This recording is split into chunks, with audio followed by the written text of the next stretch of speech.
Value zone hyper mart ఇప్పుడు మన అమీర్పేట్ లో ఈ సెప్టెంబర్ 18న గొప్ప ప్రారంభం.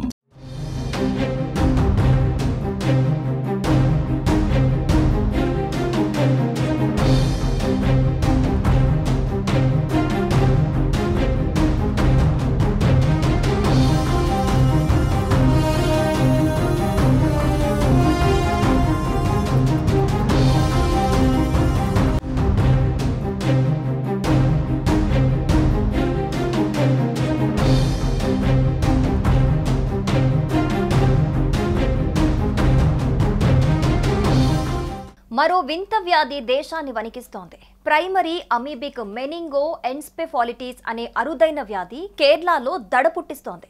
మెదడును తినే అమీబా వ్యాధి మెదడు దెబ్బతినేలా చేస్తోంది.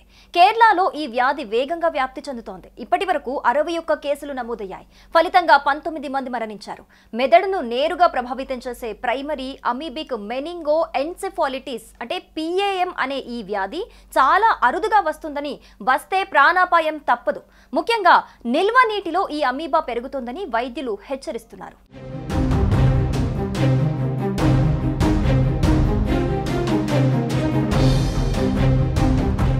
కోజికోడ్, మల్లాపురం జిల్లాల్లో గతంలో కనిపించిన ఈ వ్యాధి ఇప్పుడు రాష్ట్ర వ్యాప్తంగా వ్యాప్తి చెందుతోంది.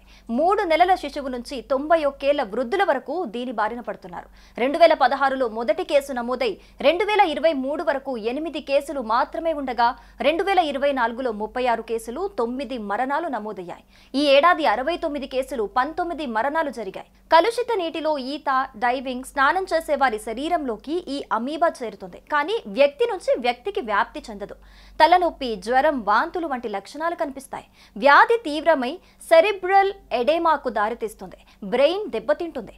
నిల్వ ఉన్న నీటిలో ఈత కొట్టే వారిలో ఈ వ్యాధి ఎక్కువగా కనిపిస్తుంది.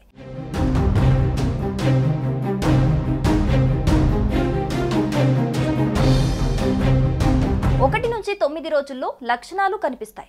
దీనికి వ్యాక్సిన్, మందులు ఏవీ లేవు. కాబట్టి కలుషిత నీటిలోకి వెళ్ళకపోవటమే చాలా మంచిది. అమీబా అనేది మానవ మెదడుపై దాడి చేసే ఒక చిన్న జీవి. ఇది అనేక జాతుల్లో ఉంటుంది. నదులు, చెరువులు, మంచినీటి సరస్సులు, నీటి కుంటలు, నీటి గుంటలలో ఎక్కువగా కనిపిస్తుంది.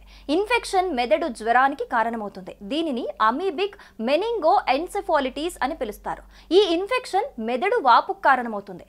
మంచినీటి కుంటల్లో ఉండే నెగ్లేరియా అమీబా మనుషుల ముక్కు ద్వారా మాత్రమే మెదడుకు చేరుతుంది.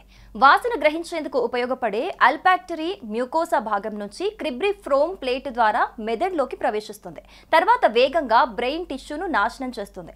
దీంతో మెదడు తీవ్రంగా వాచిపోయి సెరెబ్రల్ ఎడేమాగా మారి మరణానికి దారితీస్తుంది. కుంటల్లో ఈత కొట్టే వాళ్లకు, స్నానం చేసే వాళ్లకు ఇది వ్యాపించే ప్రమాదం చాలా ఎక్కువ.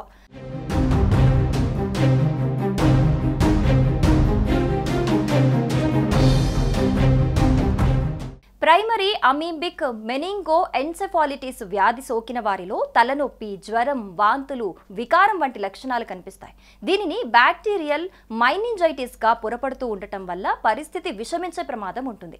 ఇది సోకిన 1 నుంచి 9 రోజుల వ్యవధిలో సిమ్టమ్స్ బాగా కనిపిస్తాయి.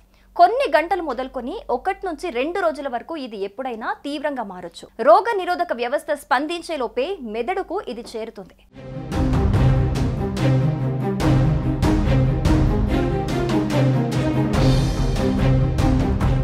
ప్రస్తుతం కేరళ ప్రభుత్వం నేషనల్ సెంటర్ ఫర్ డిసీజ్ కంట్రోల్తో కలిసి పర్యావరణ నమూనాలు సేకరించి పరిశీలిస్తోంది.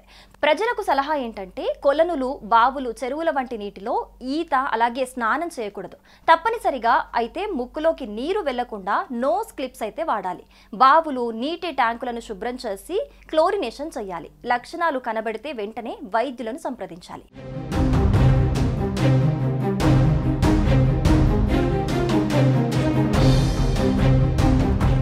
గత 6 దశాబ్దాల్లో ఈ వ్యాధి నుంచి బయటపడ్డ దాదాపు అందరూ బాధితుల మెదడులో ఇది వ్యాప్తి చెందకముందే గుర్తించారు. ఈ అమీబా సోకిన వ్యక్తికి వెంటనే సరైన చికిత్స అందించాలి, లేకుంటే చనిపోయే ప్రమాదం ఉంటుంది. ప్రారంభ దశలో గుర్తించి వెంటనే యాంటీ మైక్రోబయల్ మందులను కలిపి చికిత్స చేయాల్సి ఉంటుంది. నిర్ధారణకు ఆలస్యం కావటం, వేగంగా వ్యాప్తి చెందటం వంటి కారణాలతో చికిత్స విధానాలను మెరుగుపరచడంలో సమస్యలు ఏర్పడ్డాయి. అమీబిసైడల్ డ్రగ్ లేదా ఒకటి కంటే ఎక్కువ మందుల మిశ్రమం. కేరళలో తొలి కేసు 2016లో వెలుగు చూడగా 2017, 2023లో ఈ కేసులు ఎక్కువగా నమోదయ్యాయి. గతేడాది మాత్రం అత్యధికంగా 36 మందికి ఈ వ్యాధి నిర్ధారణ అయింది.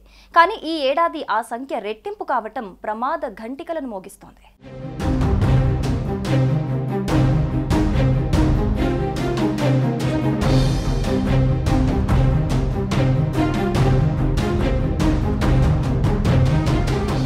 సుమన్ టీవీలో మీ పర్సనల్ అండ్ బిజినెస్ ప్రమోషన్స్ కోసం కింది నెంబర్కి కాంటాక్ట్ చేయండి. డ్రగ్స్, గంజాయి లాంటి చెడు వ్యసనాలకు దూరంగా ఉండండి. తాత్కాలిక ఆనందం కోసం జీవితాలని నాశనం చేసుకోవద్దు. డ్రగ్స్ విక్రయాలు, దందాలు నిర్వహిస్తే 1800-599-6969 టోల్ ఫ్రీ నంబర్ కి కాల్ చేయండి. డ్రగ్స్, గంజాయిని నిర్మూలిద్దాం, భవిష్యత్తును కాపాడదాం.